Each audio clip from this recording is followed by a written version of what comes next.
You know, you're kind of a slave to the road schedule.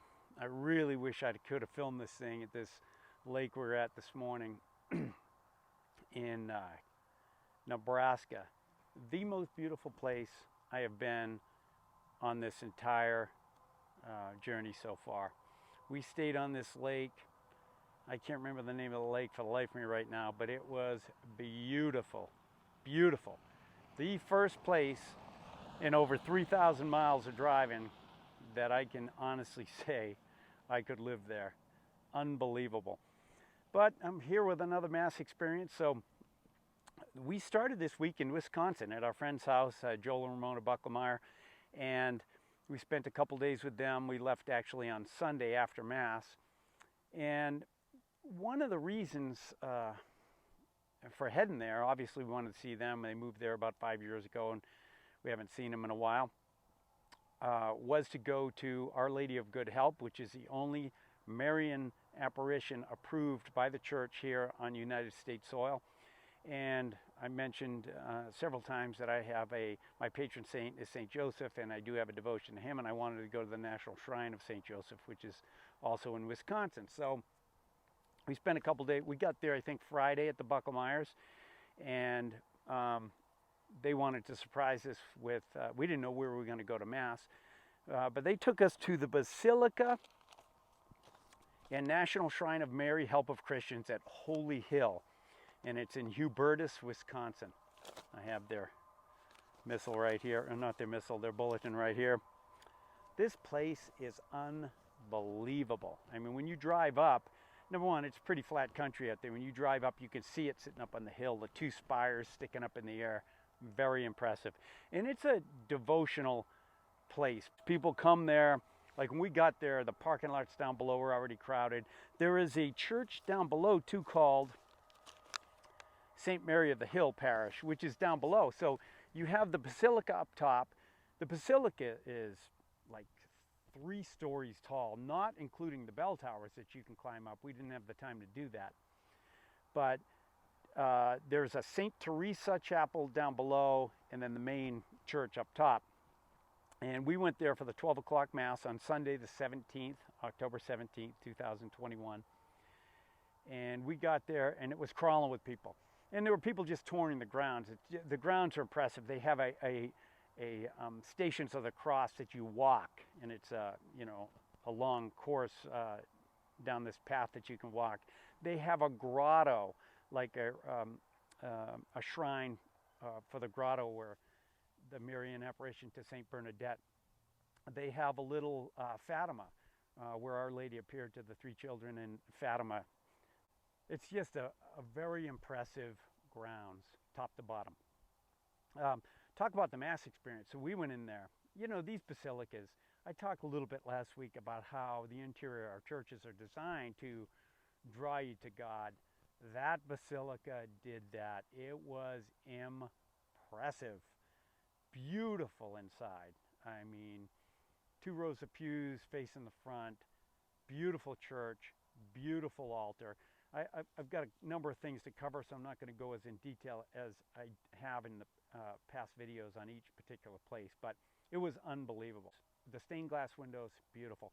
In fact, the ones behind, oh no, I'm thinking of, I'm getting my wires crossed. I'm thinking of Our Lady of Good Help. But it was an amazing service. There was one priest, so the shrine is maintained by the Carmelite, discalced Carmelites, I believe they're called. And they look like Franciscans. They wear the brown habits. And there was one priest and one brother who presided over the Mass. And it was funny, you know, you watch altar boys. I was an altar boy, and a lot of times, you know, altar boys are kids. They're not paying attention. They know kind of what they need to do, but sometimes the priest needs to give them a little nudge, looks at them, gives them a nod, lets them know when to do what. Watching this brother, this friar, I mean, he was Johnny on the spot. He was, you know, he had the bread and wine prepared, everything he needed done, and he was watching that priest. When he said a certain thing, or, you know, when he was moving, And over there, when the priest turned around, it's funny, you know, his profession, it really stood out. The music in that Mass was unbelievable. Every week it keeps getting better and better. I mean, sooner or later, I'm going to be in for a major disappointment. I don't know how I can't be after this week. It was organ music in a basilica, one male singer who was also playing the organ, and it was heavenly music. Unbelievable. The highlight of the Mass, the acoustics in that place. And the church was huge. It was pretty full, pretty full.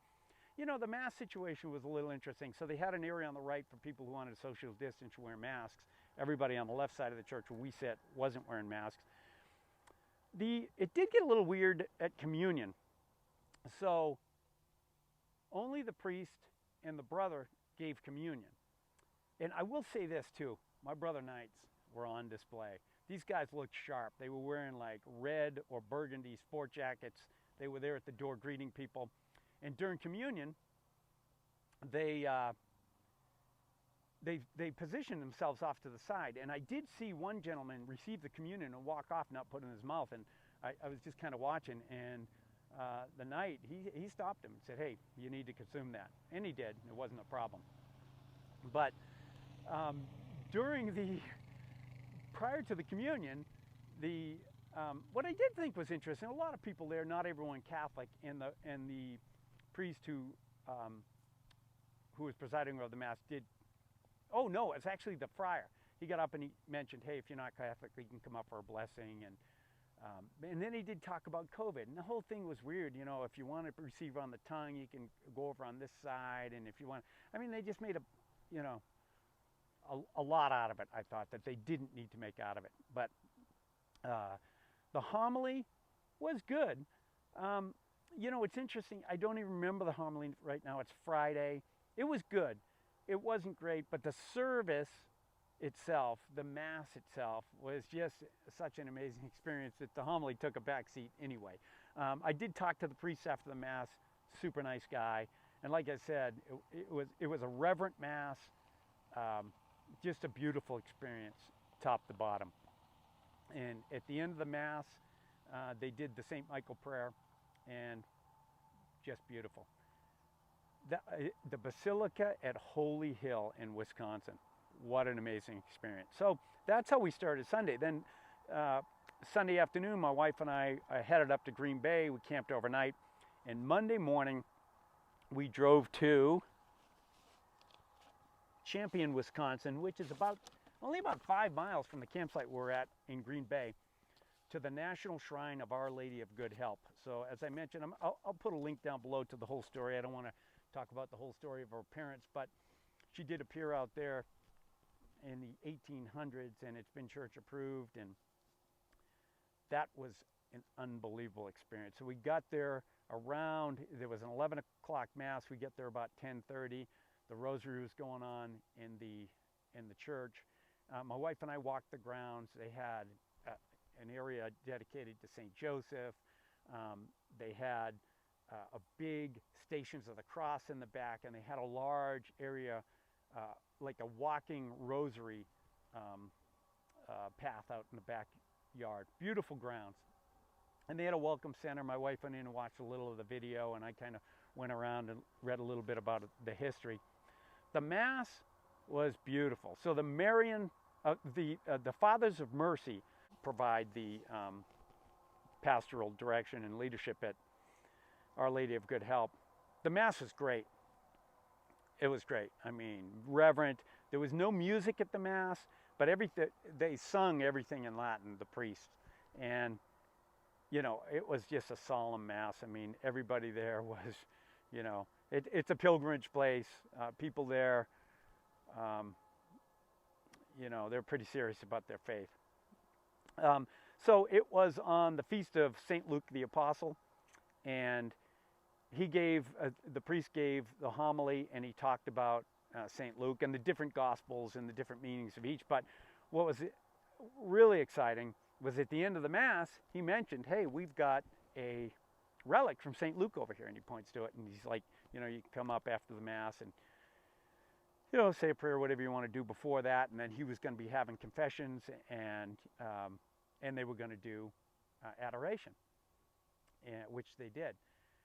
So that mass was just fantastic. It was a daily mass. It lasted about 45 minutes.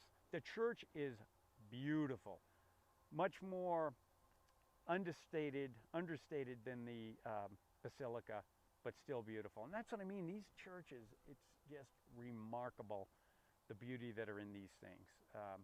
And I'll post some pictures up, obviously. The altar was fantastic. And what I was mentioning earlier, they had very detailed, compared to the week before I was in Cody, Wyoming. It's crazy. Just 2 weeks ago, I was in Cody, Wyoming, and today I went through 3 states alone. Woke up in Nebraska, went through Kansas, and I'm here in Colorado. But just been unbelievable. But in Cody, Colorado, they had very simple stained glass, but they were effective for there, and they were on the Beatitudes.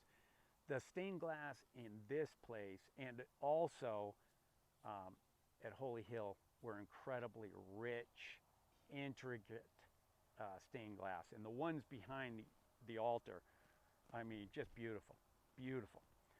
So, and then also afterward, my wife and I walked the grounds, and they have a chapel down below where the actual apparition took place. It's down below the church. It's a beautiful chapel down there.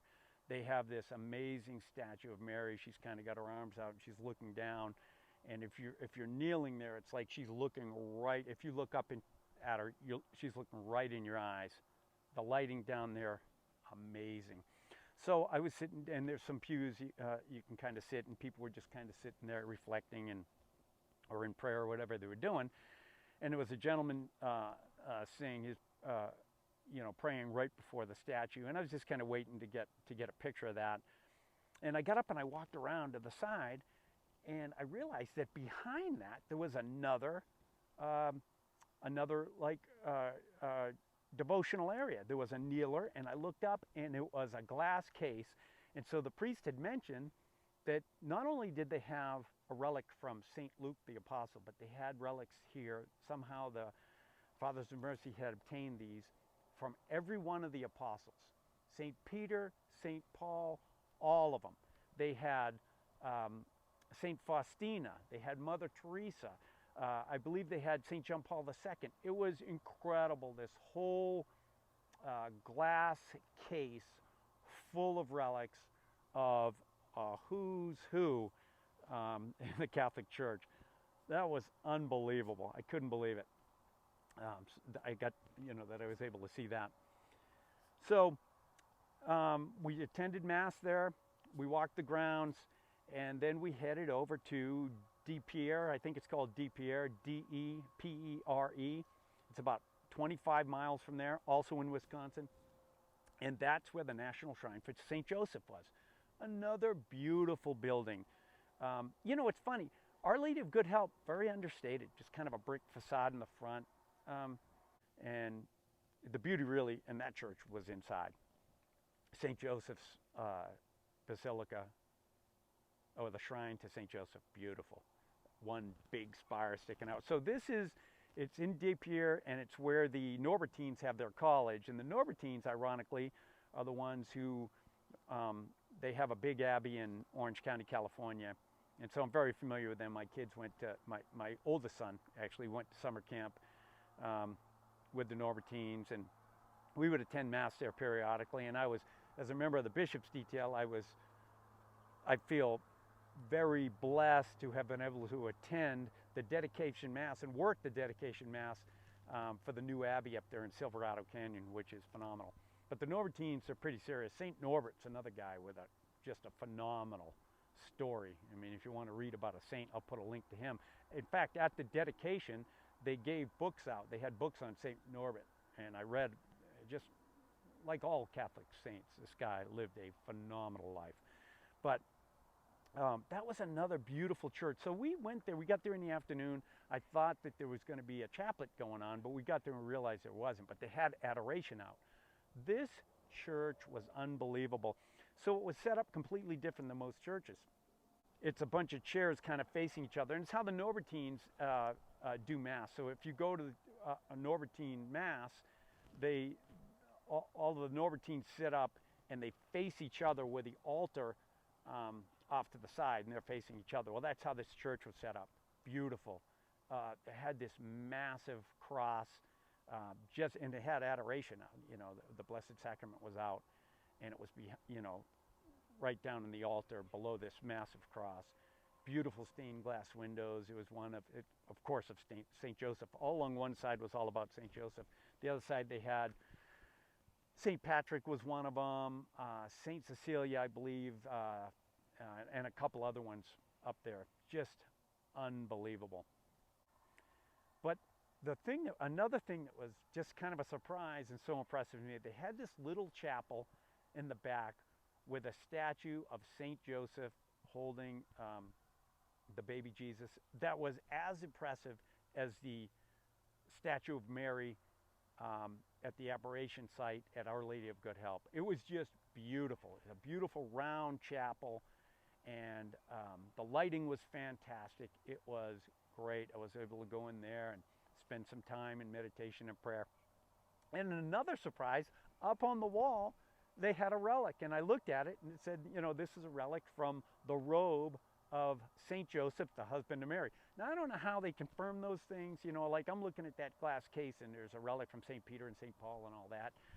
Just fantastic, so rich. So this experience was everything I thought it would be. My thanks to Joel and Ramona for taking us to the hill, Holy Hill. I didn't expect that. Phenomenal.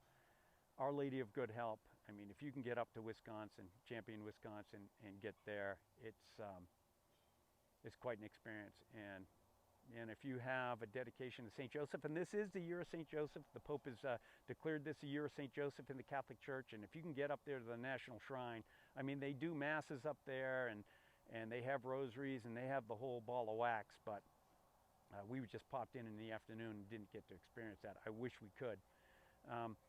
But that was this week, man. What a great pilgrimage week. And we're on our way now down to New Mexico to hit the Loretto Chapel and see the St. Joseph staircase. So that'll be coming up, maybe next week. I know we won't get there this weekend. We'll probably be in Colorado Springs for Mass this week. So I'm going on and on here. Thanks for watching. What a fantastic week. And until next time, siempre adelante.